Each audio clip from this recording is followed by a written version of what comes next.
Bienvenue dans le monde passionnant des énergies. Je suis Shiraz Gayeb, experte en Feng Shui traditionnel et aujourd'hui je vais vous parler des énergies Feng Shui de 2023.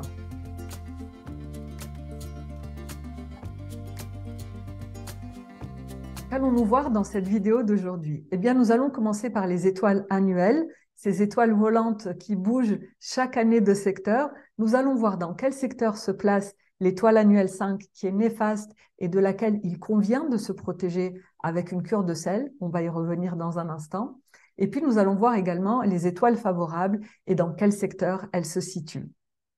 Nous verrons ensuite quelles sont les énergies individuelles qui sont renforcées par l'énergie de l'année 2023. Et ainsi, vous allez pouvoir profiter pleinement des énergies favorables qui sont fortes en 2023 et puis éviter au maximum les énergies néfastes fortes en 2023 aussi. Nous allons voir également les énergies individuelles affaiblies par l'énergie de l'année 2023. Et nous terminerons cette vidéo avec les directions à éviter absolument en 2023. Restez bien jusqu'au bout de cette vidéo parce que je vous réserve une petite surprise. Démarrons avec les étoiles annuelles. Allez, c'est parti!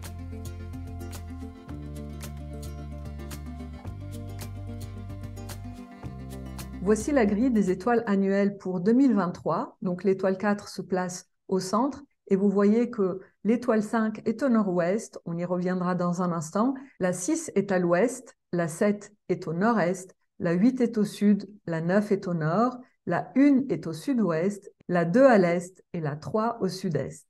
Comme toujours, nous allons commencer par l'étoile annuelle 5. Et en 2023, elle se place au nord-ouest. Que faut-il faire pour se protéger contre cette étoile annuelle 5? Eh bien, une cure de sel permet de se protéger contre les effets néfastes d'une étoile annuelle 5. Petite parenthèse, si vous souhaitez savoir comment faire une cure de sel, vous trouverez une vidéo qui explique cela. Je vous mettrai le lien dans la barre de description. Et si vous préférez la recette en format PDF, n'hésitez pas à m'écrire à contact@shirazgaeb.ca et je vous enverrai la recette en format PDF. Revenons à nos étoiles annuelles et observons à présent où se placent les étoiles favorables. La première étoile favorable est l'étoile 8, l'étoile de la réussite professionnelle et de la prospérité, et elle se situe en 2023 au sud.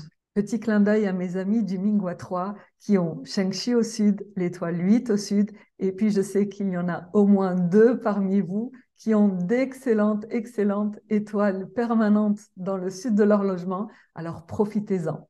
Voyons à présent où se situe l'étoile annuelle 9.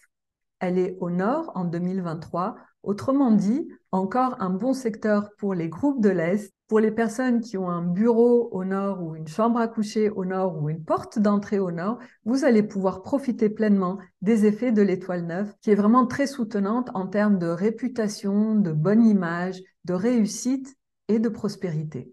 Et la troisième étoile favorable est l'étoile 1, l'étoile de l'inspiration, de la créativité et de la romance. Et en 2023, elle se situe au sud-ouest. Voici donc une bonne nouvelle pour nos amis du groupe de l'Ouest. À présent que nous avons vu les étoiles annuelles de 2023, nous allons passer aux énergies individuelles renforcées par l'énergie de 2023.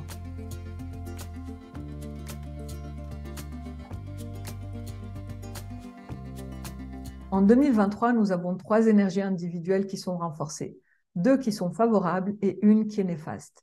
Les 2 énergies favorables renforcées sont Shengxi, l'énergie de la réussite professionnelle, de l'abondance et de la vitalité, et également Fue, l'énergie de la sérénité, de la paix intérieure et de la clarté d'esprit. Il existe une autre énergie qui est renforcée en 2023, c'est l'énergie Wukue que j'appelle l'énergie du râleur, l'énergie du mauvais caractère. Nous allons donc essayer d'éviter cette énergie Wukue en 2023 car elle est forte. Deuxième clin d'œil pour nos amis du Mingwa 3, non seulement l'étoile annuelle 8 est au sud, Shengxi est au sud, mais en plus, Shengxi est forte cette année. Donc vraiment, profitez-en.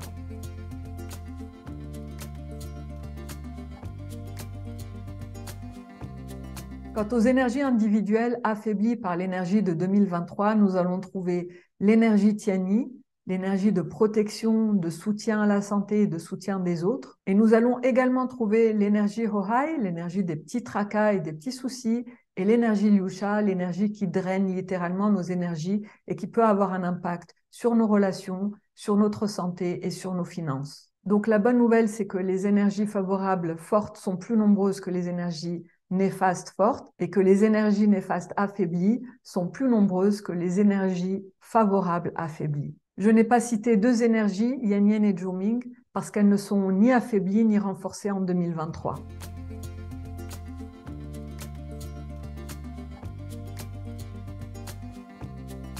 Et terminons cette vidéo avec les directions à éviter. En 2023, il est essentiel de ne pas s'asseoir face à ces deux directions-là. L'Est entre 80 et 100 degrés et l'Ouest entre 260 et 280 degrés.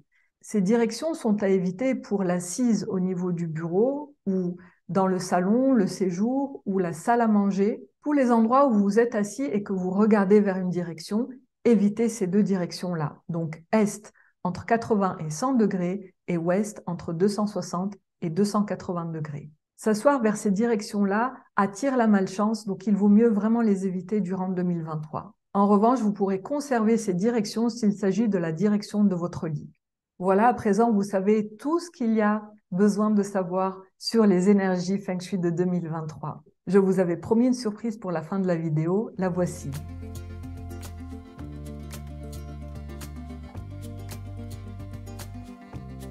J'ai le plaisir de vous offrir un atelier que j'ai appelé une chambre Feng Shui et qui vous aidera à aménager votre chambre pour qu'elle soit totalement et à 100% Feng Shui. Cet atelier est 100% en ligne et il inclut également des sessions de questions-réponses en live avec moi d'ici la fin du mois.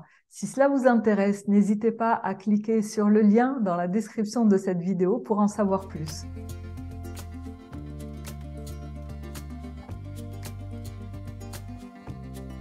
Je vous remercie de m'avoir suivi jusqu'au bout et je vous dis à très bientôt pour de nouvelles vidéos Feng Shui ou peut-être dans l'atelier Une chambre Feng Shui. Bye!